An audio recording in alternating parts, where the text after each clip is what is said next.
Alrighty, hello everybody. For today's video, I'm going to be doing another support tier list for the 10.7 update. Technically the 10.7 bonus update, since there's going to be some god buffs and nerfs in the next patch. However, I don't think any of those necessarily affect support, so I'm confident in making this now. So this is after Charon release. I will be ranking him on the tier list, even though you can't play him in the ranked, just so you guys can have a good idea of where he would be at right now in terms of like skill rating and everything. And yeah, so again, I do also just want to say that tier lists are 100% opinionated, and this is what works for me. It might not work for you if you play even slightly different, so just keep that in mind. And I don't recommend just watching my tier list. Go ahead and watch other people's tier lists and then make your own opinions. That's the only way you're going to get better.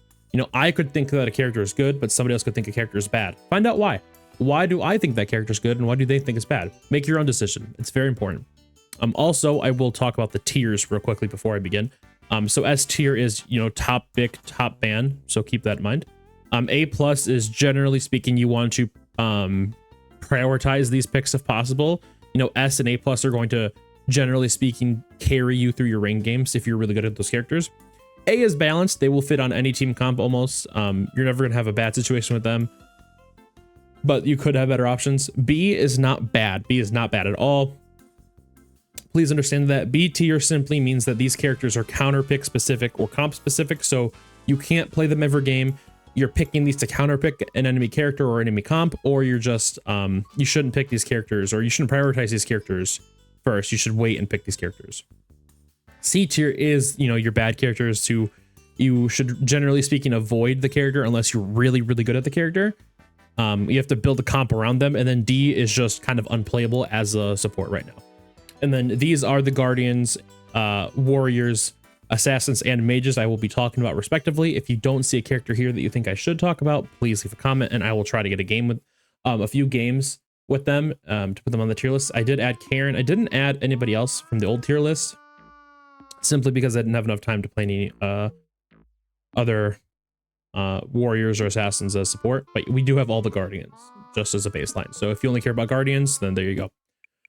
Now that we've got that all the way, let's go ahead and begin the tier list. Starting off with Ares. Ares is a god. Oh, let's uncrypt these. Ares is a god that has high damage. Not a whole lot of utility. He has a nice aura prop buff on his 2 plus HP 5 buff on his 2, which is good. It goes to his teammates when they're around him, and it also buffs minions. But he really excels in the engage and shutdown category. He's really good at chasing people down and getting early kills. Problem is they can turn around and kind of just kill him right now. We are in a tank meta, so he can go like a full aura prop build and still do insane damage because of his passive. But he's still, generally speaking, quite vulnerable just due to lack of movement ability. However, the movement speed from his chains do counteract that a little bit. I think he's a safe A tier pick. I think you can definitely consider him a balanced character. If you're really good at Ares, you can definitely have him, you know, win your ranked games for you. But generally speaking, you're not going to have situations like that where you're going to call him like the most broken god in the game, or you're going to think he's like the worst god in the game. I think he's just right in the middle. He's very good against gods with leaps or dashes, and he does a lot of damage, which is very good right now. Artio is a counter pick character for sure. She's a much better solo laner than she is a support, but she does have lots of utility and CC in the support role, so you know, gotta include her. I like to play Artio support every now and then. She's a lot of fun, but generally speaking, when you play Artio, you're picking her into comps that kind of like Ares have a lot of dashes for so we can utilize her cripple, but you're also picking her to fill a void in your team. You're picking her to fill the frontliner void. So for instance, if you have like an assassin solo that's not building tank, you could play Artio. I think that's fairly safe because she's a really good engage or peel support. She's just, generally speaking, not a character you'd prioritize, and that's why she's in B tier. She has a lot of fun stuff. She has heals, combat heals. She has, which means she uses Lotus Sickle really well. She has a stun, a cripple, a dash, lots of fun stuff, a root, lots of fun stuff. Athena, I think Athena could go between A or A plus, but I, for all intents and purposes, I'm going to put her in A just for right now, simply because I think that a lot of players, like newer players, can get confused when playing her, and might be able to, or might just get stuck because they get confused about her role. I personally think she could go an A+, but generally speaking, the people watching this are going to be newer players. So for everyone, I think she's just a safe A tier pick. She has a really nice peel with her taunt. She can set up perfectly with the taunt too. Her 3 and then taunt them into the 3 combo is exceptional. She has block stacks, which is very good at blocking crits. It's also very good at blocking shots of like XC or Kins. She has a global ultimate that lets you teleport to a teammate, giving both of you 30% damage mitigations. She's a very good rotation god. I think she definitely could be considered A+ because she has lots of damage. She has lots of utility, lots of zone control, and she does a lot for her team. I just think, generally speaking, for most players, she's going to be A, just because a lot of the newer players could get confused playing her. But either or, she's definitely interchangeable. Atlas, I think, is A+. He has an insane amount of built-in prot shred. He has lots of built-in CC. He has a slow. He has a pull. He has a movement speed buff plus slow cleanse to his teammates. And again, just that prot shred on his ult is way too strong to ignore. Prot shred is very important right now in this tank meta for obvious reasons. So if you have prot shred, it's very important to use it. He uses Stone of Binding and Manticore Spikes really well, as well as Pridwin, which are all these core support items. And generally speaking, he's really good at whatever you might need a support to do. He's good at peel, he's good at engage, he's good at objective control with his ultimate, and he's just really good at utility as well. So he's an A+ pick. He should be prioritized if you can get him and if you're good at him. Bacchus. Bacchus is a really good god if you like to engage. I don't think he's beginner friendly though, so I will put him in A tier. Because although he is quite simple, you know, you jump in, burp on them, do lots of damage, yada, yada, yada. He does, however, suffer from a lack of, once you jump in, it's kind of hard for you to get out because you have to jump in. This makes Blink on him pretty good because then you don't have to jump in, but then you lose your knock-up value. But he also has built-in anti-heal, which makes me want to put him in A+, because any god with built-in anti-heal, in my opinion, is just flat out good because it saves you from having to build an item. But for all intents and purposes, I think he's a solid A tier support. And if you're a newer player or even experienced player, I think you could definitely agree, just because, you know, he's a safe character. He can be played into a lot of comps, but he also does get counterpicked quite easily by characters like Ganesh, with, who can just cancel his burp in a few different ways. So I think he's a solid A tier pick. Bracken, I am inclined to put in the same tier for the same reasons. He actually has a lot of heavy CC, and it's on-demand CC too. So he has 2 on-demand stuns plus walls for zone control, and he has lots of damage in his kit. Do not get me wrong; he has lots and lots of damage in his kit. But he suffers from the same issues Bacchus and Ares, where he doesn't really have a way to get out. So once you like commit to a kill, you're kind of stuck there, which means you can definitely play aggressive, but if you play aggressive, you can't peel as well. So it's in a bad spot right now, but generally speaking, these are both still really good characters. They're just in the balance state because there's a lot of negatives that go with to balance them out. Next up, we have Cerberus. I think Cerberus is kind of slept on right now, personally. I would put him in A+. Cerberus is a character that has a shit ton of prot shred, while also having a crap ton of just insane base damage and lots of CC. And he has built-in anti-heal, which is very nice. You know, he has an amazing stun. He has a self-heal, both in his dash and his passive. He has an ult that's very good at burning beads for your junglers. And he has a slow that prot shreds as well. I think he's a very good character, and I think he's undervalued a lot right now, in my opinion. He can, you'd be surprised what he can do. When you play with a good dual laner or a good ADC, you get that slow with the prot shred, you hit your stun, they can follow up immediately, and there's almost a kill guaranteed based on how much damage you'll be able to do in that dual lane that early. And then late game, he just excels as well. Next up, we have Cthulhu. Last time, I believe I put Cthulhu in C tier, and I will keep him here just because I don't think you should be playing him as a support unless you're a master of the character. You know, he doesn't have any on-demand CC. He dies really fast in a meta where ADCs are all building XC and Kinsice. Plus, auto attack junglers are heavy as fuck right now, like Kali, Bakasura. Those are being played a lot, and he dies immediately into a Kali. So he's in a very bad spot right now. But generally speaking, as a support, he's just always been bad because he has no real peel or on-demand peel. And his CC is a little lackluster, in my opinion. He does have a nice heal, which is cool, but he's just very easy to kill, and he's not great at peeling. And he doesn't really do anything as a support. He is a fantastic solo laner. I think he's lower on the tier list even for solos, just because of that fact with Kali and everything and auto attackers right now. But generally speaking, he's a much better solo laner than he is support, so he's going to be low in the support tier list no matter what. Next up, we have Charon. I think Charon, this is going to be fun because I love Charon. Charon is an amazing support. He has pretty good peel. He's actually really good into characters like Kali, in my opinion, because once they dive the backline, you throw the 2 on them, lowering the attack speed, and then allowing your teammates to get shields if they just turn around and attack the Kali. So I think Charon will be heavily prioritized coming up here, and I think he's a fantastic A+ tier character. Lots of damage, lots of zone control, you know, for obvious reasons. And just overall, he's a really good character. There we go. Yeah, that's kind of what it is to it. He has a silence, he has a root, he has amazing movement speed, he has amazing engage potential, he has built-in gold generation, which is always good in Smite. Very good character. On the same note, Fafnir, I'm also putting in A+. Very good at engaging, not great at defending. However, he can buff his allies, and again, we're in kind of an auto attack character meta, so his 2 gets a lot of value. His ultimate's very good at in team fight situations, and he again gets passive gold generation, which is always good. So he's an A+ character. Ganesh is another one of those B tier characters. Ganesh is a very good character. I disagree with a lot of the pro players who say Ganesh is bad. I think Ganesh is actually quite good. However, Ganesh suffers a little bit on his own because he doesn't have too much base damage, and he doesn't really have a lot he can do on his own. His whole idea is set up and peel, so he's not a character you can really carry with a support.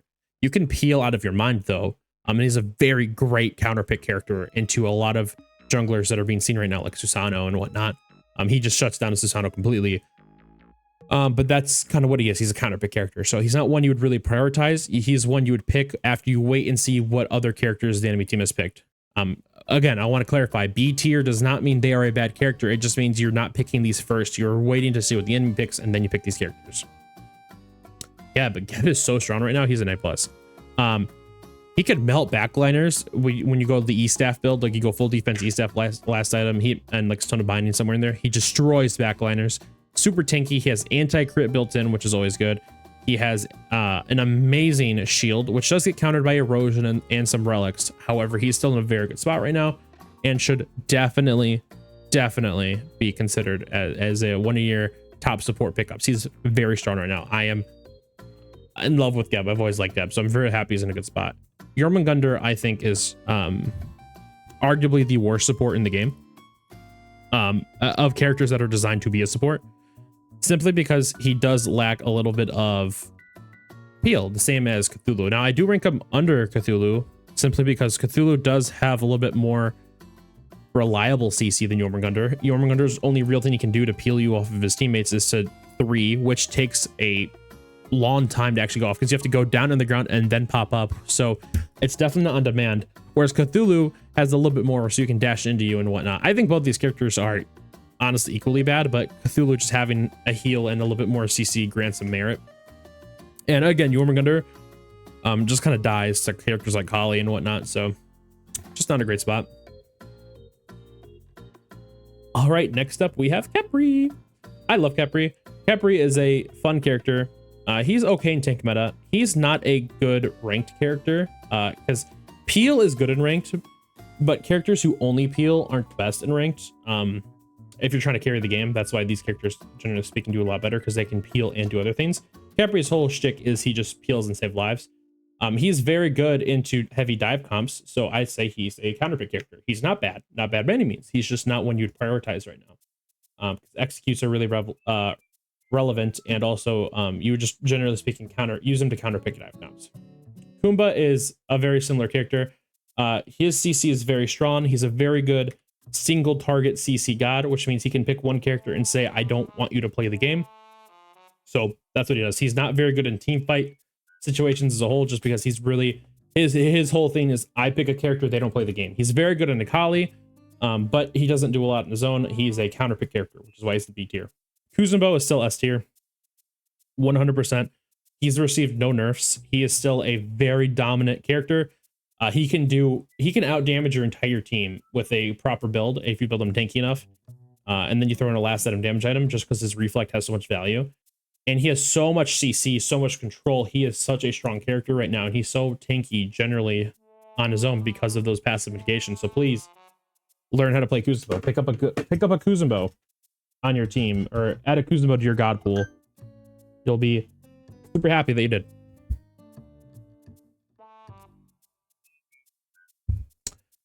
Next up, we have. Sorry, I'm trying to log into something real quickly on the backside. Next up, we have Maui. I had Maui in A+. I think I'm actually going to put him in. I don't know. I got to be new player friendly too. I'm gonna keep it an A+. I think, for me personally, I would consider Maui an S tier character, but I have to put him in A+ just because maybe I'm just like good with Maui, you know. I am currently on a, if I'm not mistaken, 10-game win streak with Maui. I've been doing some nasty stuff with him in rank. He has such a strong character. He has so much CC, so much setup, so much innate base damage, and he can apply items like Pridwin, the Binding, Mantor Spike super fucking well. And he's just so good at locking down characters and really controlling team fights. He is such a good pick. But he does really suffer in the sense of he's not new player friendly. I also firmly think that he's probably the best support at clearing camps level 1. And he can get the lane the fastest if you have a good ADC, because you pop Wing Shard on him and you just boom, boom, boom, boom, boom. With those AoE autos, he does a lot. Even better than Sylvanas, in my opinion, just because he does a little bit more auto damage than Sylvanas. But I digress. I think he's a very good character. I think he definitely could be S, but for the majority of players, he's probably A+. I think Sobek is a very solid, balanced character. He's extremely tanky, and he has a lot of engage. He also has a good peel. You can pluck people off your teammates. Very good peel, and a knockup, and again, built-in anti-heal, which is always, always, always valuable. But generally speaking, Sobek also gets kind of fucked over because you can pluck enemies out of your teammates' abilities sometimes, and that kind of fucks them. Or you could pluck the wrong person at your teammates and get them killed. So there's a lot of nuances to Sobek. But generally speaking, he's a pretty balanced character. He's extremely tanky, a pretty good support, really good frontliner. You'd pick him ideally when you have no tanky solo laner. That's when you, like kind of like Ardio. That's when you want to pick Sobek, because he's able to be so tanky that you don't really suffer too much for the lack of a second tank. Next up, we have Sylvanas. I think Sylvanas is honestly A+. Being able to give those aura prots to your team with your 2, plus using Lotus Sickle, I think that's extremely valuable. You know, a lot of people consider Sylvanas a healer, but they kind of forget the fact that he has protections in that same ability, and which honestly is more valuable. Oh, that's another thing about Maui too, is Maui, his 2 gives so much fucking protections. It's insane. I think those kinds of characters who have innate aura protections are really valuable right now, and that's another reason why I think Ares is up here and not down here. But Sylvanas, he does a lot. If you're a good Sylvanas player, you're in a good spot. And he uses Warflag insanely well too, so that's always fun. Terra, I think, is 100% S tier character, top pick, top ban material, because of how much damage and control she has. I personally hate Terra. I suck at Terra. I don't like her. She doesn't fit my playstyle, and she plays really weird. However, she is definitely good for new players to pick up. She's somewhat simple, and she's just difficult to master because you have to put yourself out of position a little bit to use a lot of your abilities. So a lot of nuances to her, but she's definitely an S tier pick. She is so strong in the support role. She does so much damage, so much control of team fights, and just a lot of healing too with her role and her 3. Xingqian, I think, is a pretty balanced character. You pick him into auto attack comps, so he can lower their damage with his 1, and also he has pretty good peel with his ult and his knockup as well. There's not much else to say about him. He's pretty tanky. He has built-in HP 5, which is nice. Yemoja is A+. She could definitely go in S tier, but I have to put her in A+ simply because if you're a bad Yemoja player, she's the worst character in the game. It's that simple. Yemoja is a very strong support, arguably the best support in the game if you know how to play Yemoja. But she is such a difficult character to master that she has to be an A+ because there's so many people who just don't know how to play her. So I would recommend taking the time to learn her, and then she would become an S tier character. But for most players, she's A+. And then lastly, we have Ymir, which I consider to be A. Very good control, very good early game damage, lots of CC, does suffer from lack of mobility. He has 3 self roots and he has no movement ability. So he suffers a lot from that, but his wall and his freeze have huge value in team fights, so he definitely makes up for that. And that's going to end the Guardian section of the tier list, and then we'll go ahead and move on to Warriors.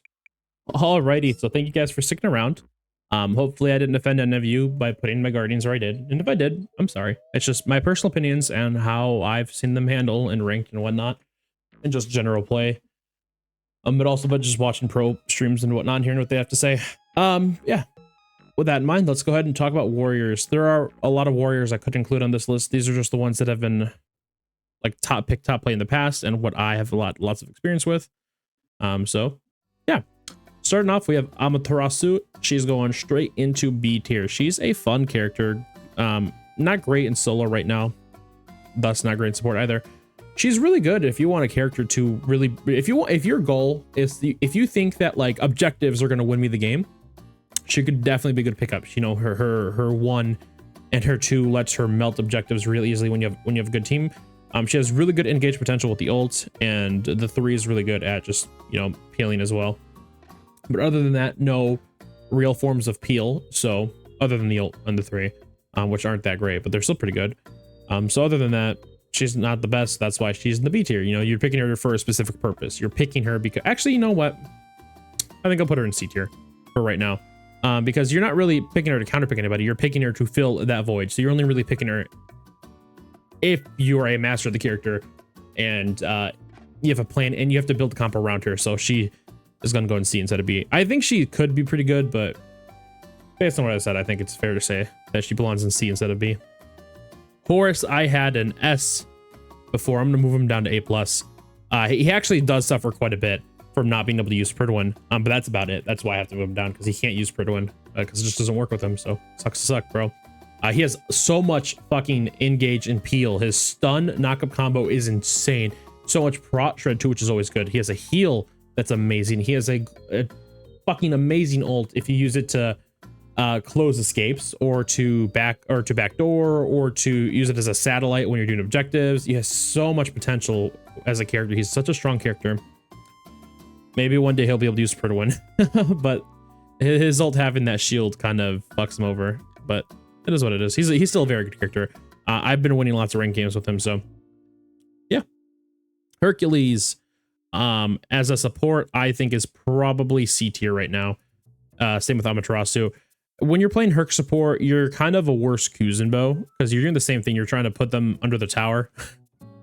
Early on, but then after that you kind of lose value as Herc if you fall behind.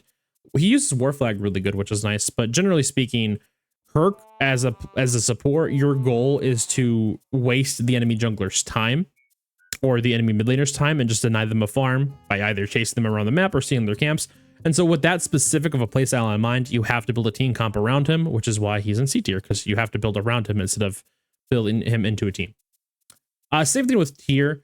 He has really good peel. He has really good engage, but you generally speaking have to build a comp around him instead of having to have him fit into a comp. I had him in B, same with Hercules, and I had all these 3 characters in B, but I think it's safer to say they're in C right now, just because honestly, warrior supports aren't that great right now because Guardians are just in such a good spot. And then lastly, we have Erlan Shen, who I actually want to put down here with Jormungandr. I think Jormungandr and Erlan Shen are both equally bad right now. Erlan Shen kind of just was a really good support for a while. Same line as Hercules, where he would chase enemy junglers around the map or mid laners and steal all their farm and whatnot. But Erlan's in a really bad spot right now, so he's just not great. And he really lacks that on-demand peel too. So warriors just in general aren't the best right now. You could definitely play them and still do good. It's just from what I've seen, Guardians are far superior, and even a lot of assassins are far superior right now. Horus being an exception, of course, because he just has such a good support kit. The rest of these guys are just, you know, you have to build around them, and that's what it is. That's why they're down here. If they were a little slightly better, then they could fit into a lot more comps easier. But right now, you have to build around them, so that's why they're done there. And that ends our warriors section. Now we'll go ahead and talk about assassins. All right, so starting off with Fenrir. Fenrir is going in A+. Fenrir is such a good assassin support. He can definitely carry you through some ring games. He is great at engage, not good at peel, but he's a phenomenal at engage. That's the type of support you have to play with him. play as him. His only real form of peel is the jump when you have runes or the ult. So you really play him as just a heavy engaged character. Now, you could be wondering why I'm putting him above characters like Bach or Bracken. And that's because Fenrir is able to hard carry games if you get you and your ADC a strong lead level 1, or if you get a strong lead with your mid laner, or even if you just get a strong lead. You know, he has such high base damage in his kit that you're just able to really run around and dominate the map because you are a tank assassin who does lots of damage and also has a crap ton of CC. He's a very valuable character right now and should definitely be considered. He's not really new player friendly, but I mean, as a support, as a jungle, he probably is, but because he's a really unique way to play support. However, I really do think he's a strong character and you should definitely prioritize him right now. At least trying to learn how to play him. You know, there's definitely probably some guardians that are better than him that are down here in a lot of situations, but generally speaking, if your goal is to just win a ranked game, he is going to do that for you. Next we have Naja. I think Naja is slightly worse than Fenrir, so he's going to go down here in A tier. I actually prefer Naja over Fenrir in just terms of me enjoying the character right now, which is odd because I used to love Fenrir a lot more than Naja, but I've been having a lot of fun with Naja. Naja really does one thing. He's kind of like Kumba, but Naja does a little bit more damage than Kumba. So that's what it is. Naja's like a worse Kumba. But I'd say he's balanced because he can definitely, actually, you know what? No, I think he's probably going to go in B tier. Simply because you are picking him to counter pick, right? So if you have a pretty tanky team, you'd pick him because you don't really need to be as tanky. You can do a little bit more damage, and you'd still want stuff that Kumba can do. So like that banish sets up for your team. They can all collapse onto him. So I'm putting him down here. Same with Ratatosker, and also same with Schlatt. They both have good peel, and they're generally speaking good assassin supports. You know, Schlatt has built-in anti-heal and built-in crit. Ratatosker can be extremely tanky. He has a stun. He has a knockup. I like all of these assassins as supports. It's just right now they're not that great. These are your counter pick characters. So you'd pick them if you want a damagey support, since you have a tanky team. Like if you have a Zhonghui mid or a Hades mid, or like just tankier characters, or like or a ADC with heavy CC, like heavy strong peel. So that's when you would pick these characters. And that's why they're in the counter pick tier as opposed to the balanced tier. I think this is a fair place to put them, though. Personally, I think you could probably put them in A, but generally speaking, you're not really prioritizing these characters. You're using these characters to fill a specific void on your team. And that is assassins. Now let's go ahead and talk about mages, because I love mages so much as support. All right, so starting off with mages, we have Aphrodite. I had her in A+. I'm going to move her down to A tier. Very beginner friendly. You know, she's a healer. She has built-in beads, built-in Aegis, really nice. Does lack a bit of stuff that she can do on her own, but that being said, she's still a good character. That's why she's in balance. You know, you're not really playing her by yourself. If you're an Aphro by yourself, you kind of just die. So a little team dependent, but overall just a good character. A lot of fun. Next up we have Nox. No, wait, why Nox? No, next up we have Baron. Sorry, I think Baron is a B tier character. He has a lot of CC in his kit. He has healing in his kit. However, I think he just plays a little bit worse than Aphro does if you want a mage support. For like what you want to mage support, because you can get mage items, you can get Lonos Mask. Just because she has better healing. Her stun's really nice. Her knockback's really nice. His ult is very good, but when it comes to his utility, she just overshines him a little bit. His counter pick, and why he's at the counter pick tier, in my opinion, is because he's just really good if you want long range poke, and that's your shtick. So if you have a team comp that really wants long range poke, then you could consider picking him up. Eset, I'm also putting in B tier. She is a really good support IMO. I definitely think she could be A or A+ if played right. However, you're really only picking her if you want a really good team fight support. Her ultimate is amazing for defense or offense. You know, you pop it down under a Phoenix, you plop it down under a Titan, and you're either winning the game or you're saving the game. It's very strong. Or you can use it to secure objectives. It's very strong. She has a stun. She has a shield. She has a silence. She has lots of fun stuff that makes her really good.